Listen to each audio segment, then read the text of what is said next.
The laptop is Gunner! Naroon lahat ng mga plans natin. Alam ko na kung paano natin malalaman kung sinong pumasok dito. Ang security camera. Makikita na tayo, Ashley.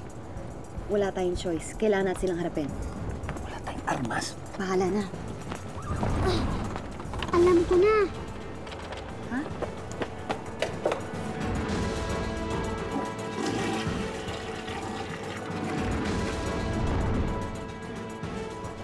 Anong ginawa mo? Magtiwala po kayo sa akin.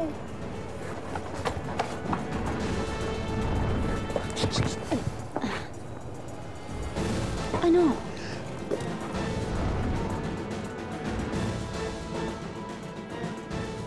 Lumabas ka dyan kung sino ka man.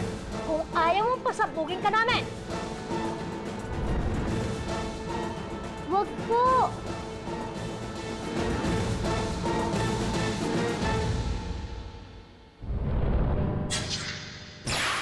Hoy, Nene. Anong ginagawa mo dito? Ba't ka pumasok dito?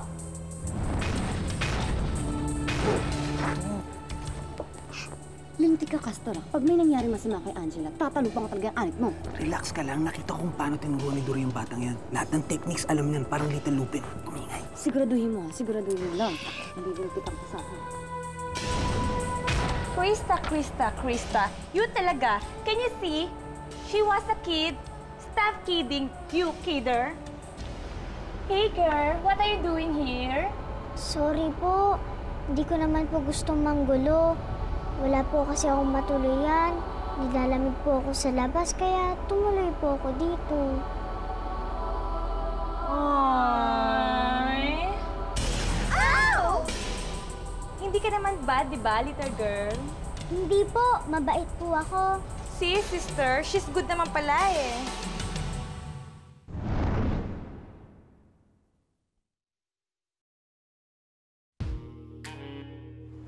Hey, baby. Pwede ka ba? Eh, ikaw, pwede ka bang barilin, ha? Sorry, miss. Nagbibiro lang ako.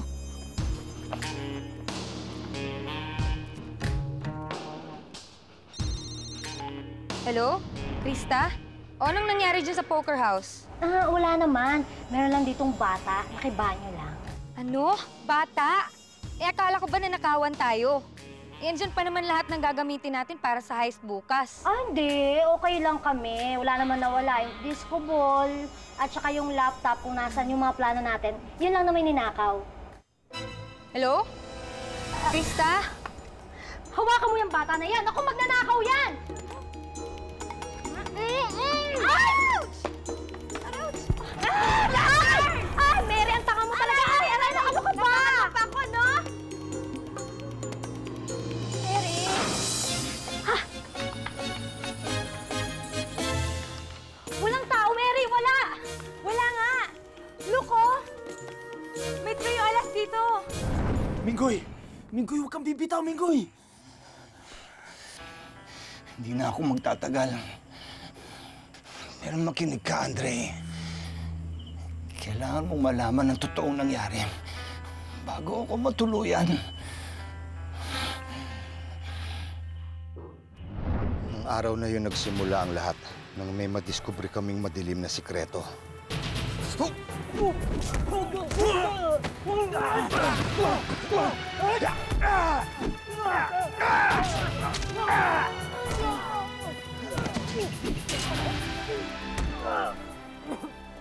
Mahusay makipaglaban ng iyong ama. Walang binatbat ang mga lalaki sa kanya. Arsenio Lupin!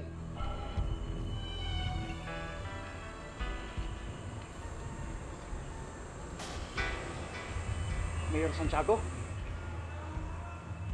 Sa linaki-laki ng kagubatan dito sa atin, dito nyo pa naisipang mamasyal.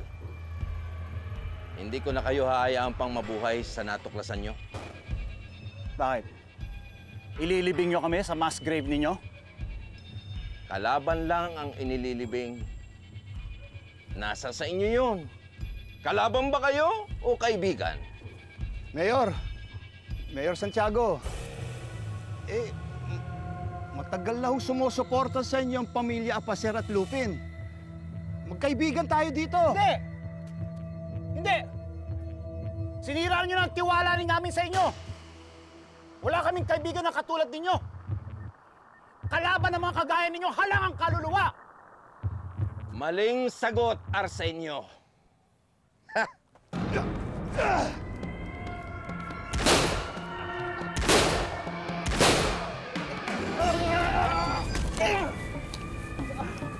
Arsenio! Tama na! Halika na!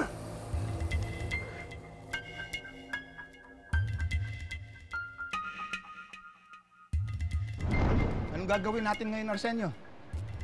Malaking tao yung nakabangga natin. Gagawin natin ang tama. Pupunta tayo sa kinauukulan. Testigo tayo laban kay Mayor Santiago. At isusumbong natin ang lahat ng nakita natin. At dahil tayo nasa tama, kakampihan nila tayo. Sino kinauukulan ng sinasabi mo? Eh, hawak ni Mayor Santiago lahat ng tao sa leeg, lahat ng pwede natin puntahan. Kailangan natin umalis dito. Ano, magbubulag-bulagan na lang tayo? Tandaan mo, Miguel, maraming masasamang tao sa mundo dahil maraming nagbubulag-bulagan. Alam ko. Pero Arsenio, isipin mo naman ang pamilya mo. Isipin mo ang asawa mo. Ang anak mo. Hahayaan mo silang mapahamak dahil lamang sa mga paninindigan mo?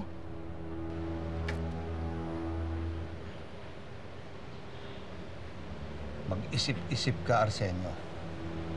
Hindi lang sarili mong nilalagay mo sa panganib.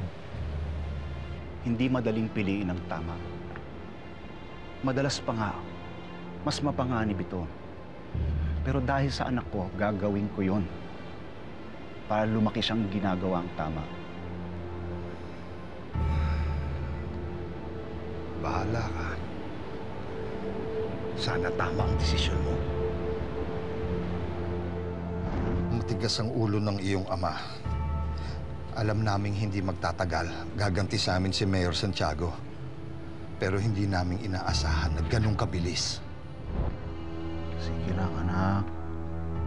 Tulog lang. Sana mapanaginipan mo ang mundong kalalakihan mo. Isang mundong walang mga taong gumagawa ng mali. Sana hindi rin ako gumawa ng mali. I love you, anak.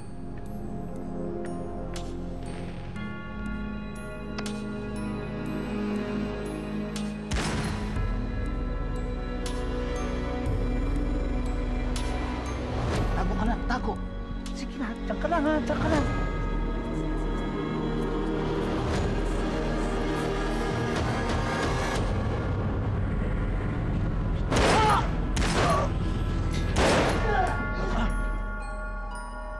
Diyan ka lang ha.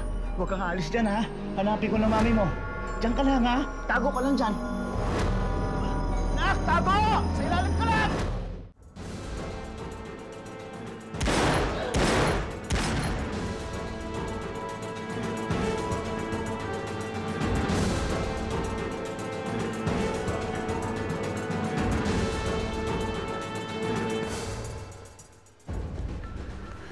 Tessa.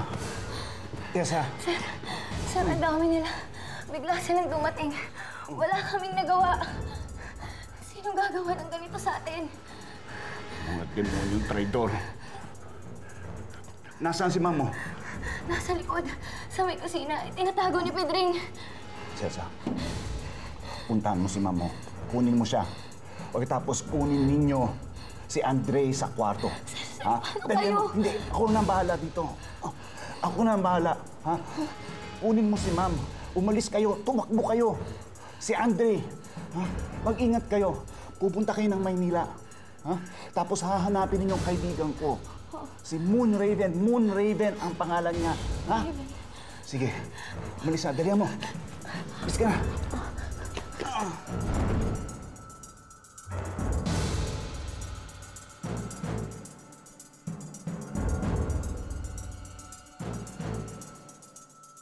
Hindi niyo mapapatay ang paninindigan ko!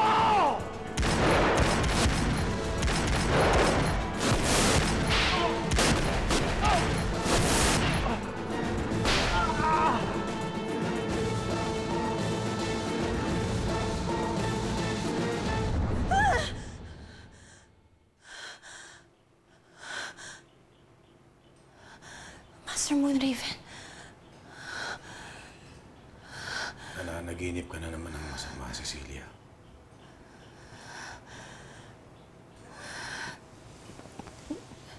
Naalala ko lang yung ginawa nilang kahayupan sa buhay namin. Huwag ka nang malungkot, Cecilia. Matagal na yon. Kailangan mo magsaya. Darating na ang anak ko. Mag-celebrate tayo para sa mga mangyayari. Hindi malungkot sa mga bagay na nangyari na. Matatahimik lang ang isipan ko kapag nalaman ko ang tunay na dahilan kung bakit kami trinaydor ni Miguel Apacer.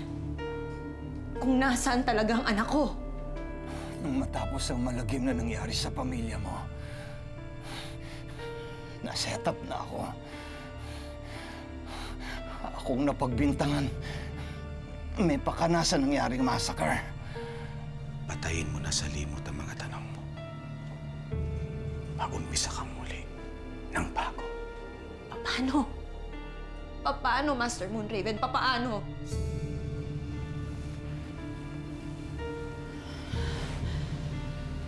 Cecilia.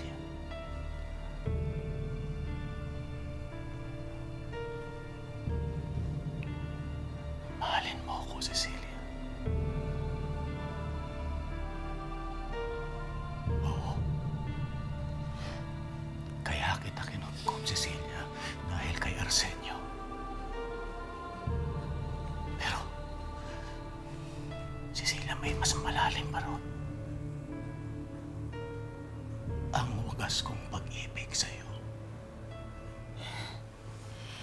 Si Arsenio lang ang taong minahal ko at mamahalin ko, Master Moonraven. Alam mo yan.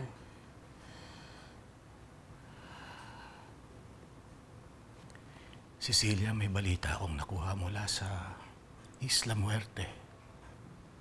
Hindi ko alam kung ito'y ikasasaya mo o ikalulungkot. Si Miguel Apacer.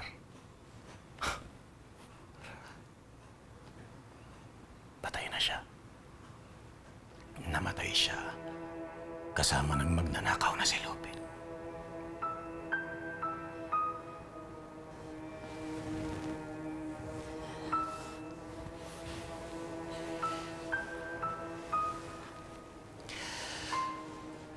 Sana'y makatulog ka na ng mahimbing.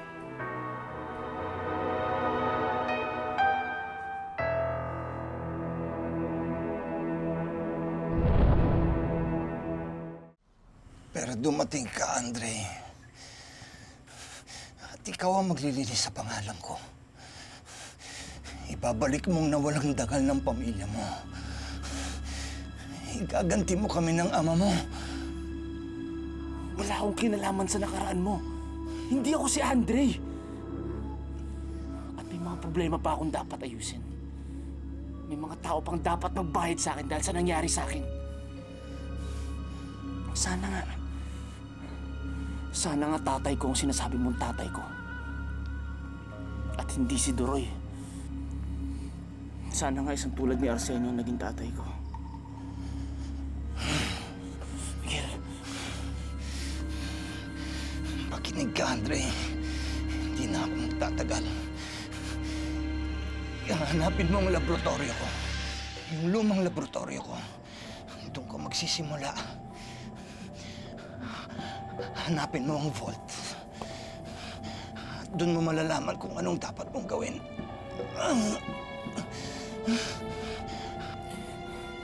Pero Miguel... Makinig ka. Magpanggap kang anak ko. Maraming tutulong sa'yo. Maniniwala sila. Maniniwala silang ikaw si Cedric. Ang anak kong matagal nang nahiwalay sa akin. Cedric. Nangako ka, Andre. Maniniwala sila. Tutulong sila kapag nalaman nilang ikaw ang anak kong si Cedric. Cedric? Paano ako maging si Cedric? Hindi ko siya kilala. Walang nakakakilala kay Cedric. Bata pa lang siya nang mawala siya. Magkasing edad na kayo. Maniniwala sila kapag sinabi mong ikaw si Cedric.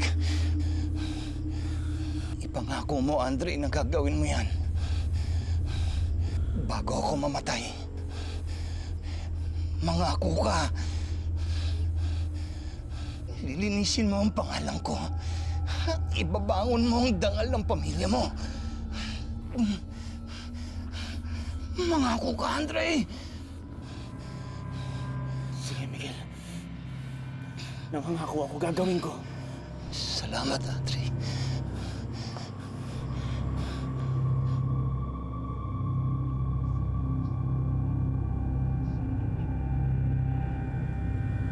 Miguel.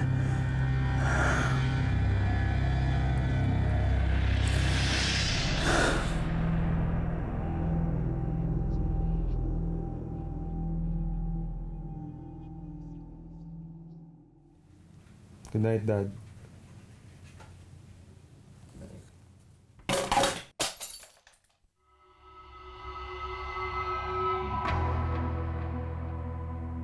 Mga haliparot kayo?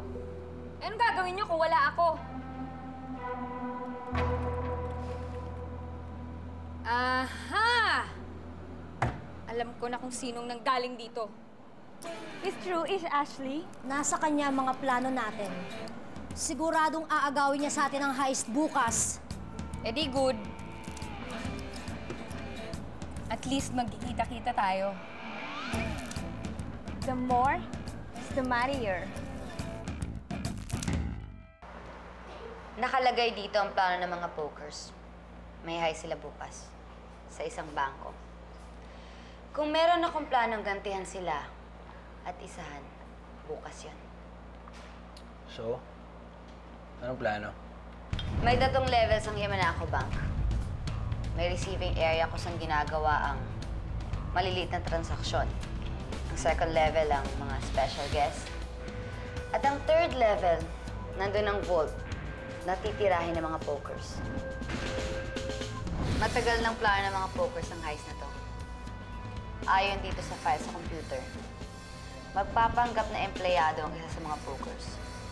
At yung 2, papasok sa 2nd level.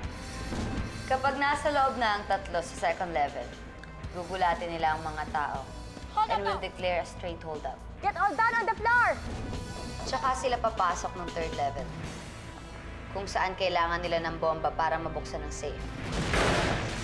Pagkatapos nun, sa kanila yung pera ng sindikato.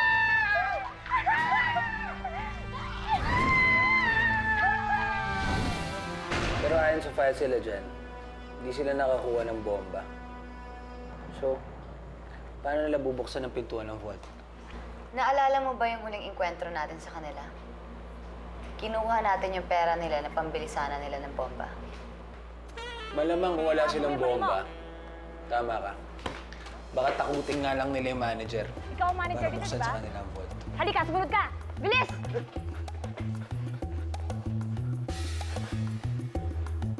Posibleng ganun nga ang gawin nila, no? Pero alam mo, magtatagal yun. Marami nang pwedeng mangyari. Habang binubuksan ng manager ang vault. Baka dumating pa yung mga pulis. Ayon ng sindikato na makialam ang mga pulis. Dahil karamihan ng mga transaksyon, illegal. Pero tama ka. Bago pa nila mabuksan ang vault, nakagawa na yung mga tao doon ng paraan kung paano matiklop ang mga pokers. So, paano ngayon? Magdi-disguise ako at papasok bago pa man pumasok ang mga pokers.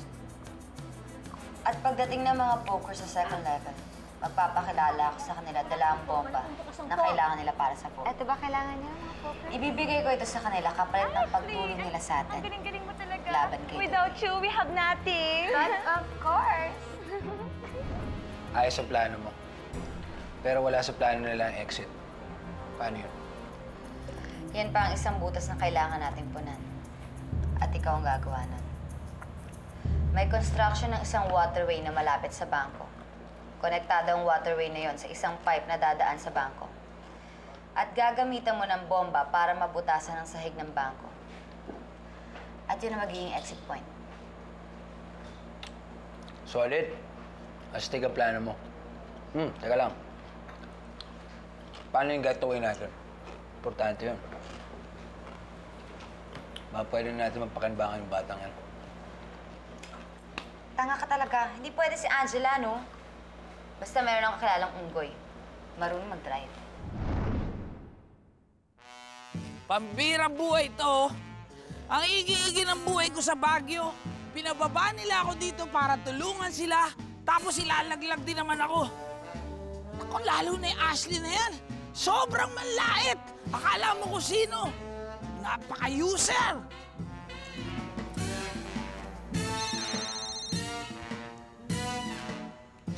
Hello? Hoy, unggoy. Ashley? Ashley, ikaw nga! How's life? Pinag-uusapan ka lang namin ng mga puno dito tsaka hamog. Pumunta ka ngayon dito sa Casa Paru-Paru, room 13. Ngayon na. Ayun, oh. Tapos ano, Ashley? Gagamitin mo na naman ako, paglalaroan mo na naman ako. Ganun ba, Ashley? Bilisan mo na. Sige na.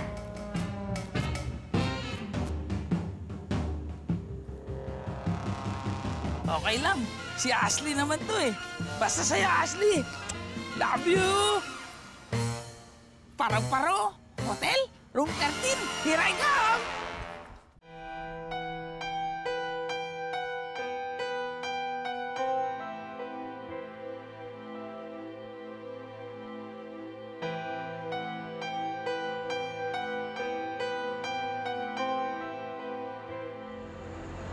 Goodbye, Lupin.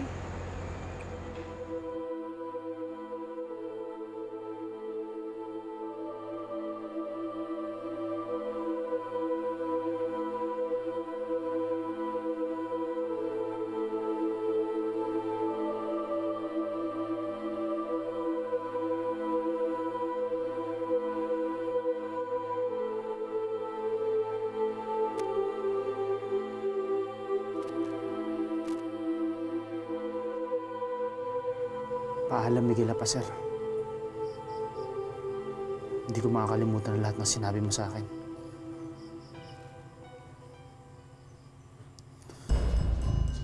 Hoy! Lupin! Umanda ka!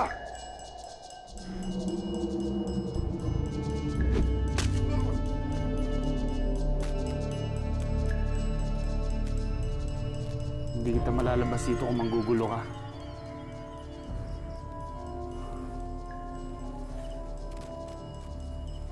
Oras na para makawala sa butas na to.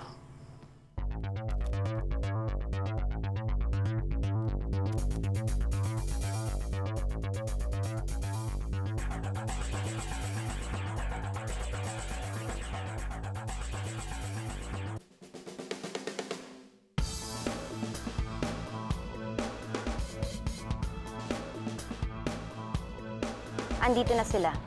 Handa na ba kayo? Ako, ready na ako. Pero mukhang itong si Unggoy mo may hangover pa. Oy! Kulotsters! Bakit nakikiunggoy ka? Close ba tayo? Sabihin mo, ready na ako. Kahit lasing pa ako kagabi, kaya kong magmaneo.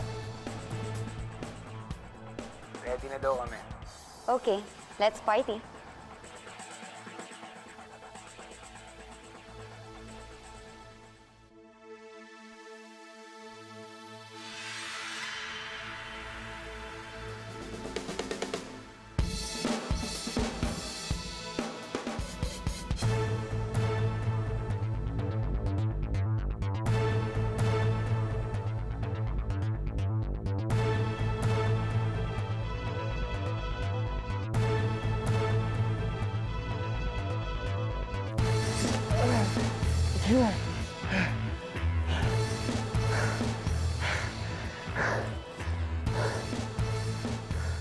Sa wakas.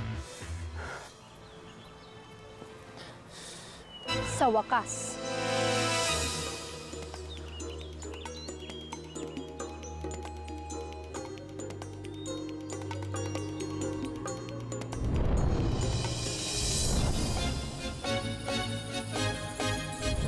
Abangan bukas sa Lupin. Who you? Who you? Dito na mi! Hello! Lupin! Lupin! Lupin! Palpak naman ang plano mo! Naisahan mo na naman ako! Ayoko na! Inspector Clavio? Ikaw ba yan? Mailap, madulas, sadyang maapangahas, matinik, mabilis at di umatras. Malakas ang dating, magaling tumakas, kahit na katiting ay walang iwanang bakas. Subukang hulihin si Lupin.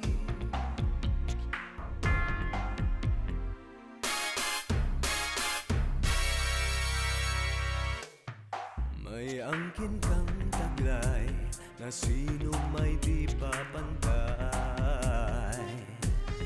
Ngunit mag-ingat ka, ako'y laging nakabantay. Huwag mong sabihin na walang kinatatakutan. Sinisiguro ko mayroon ka ring kahinaan. Hahanapin ko yan. Mailap, madulas, sadyang mapangas, matinik, mabilis at di umatras. Malakas ang dating, magaling tumakas, kahit na katiting ay walang iwanang bakas.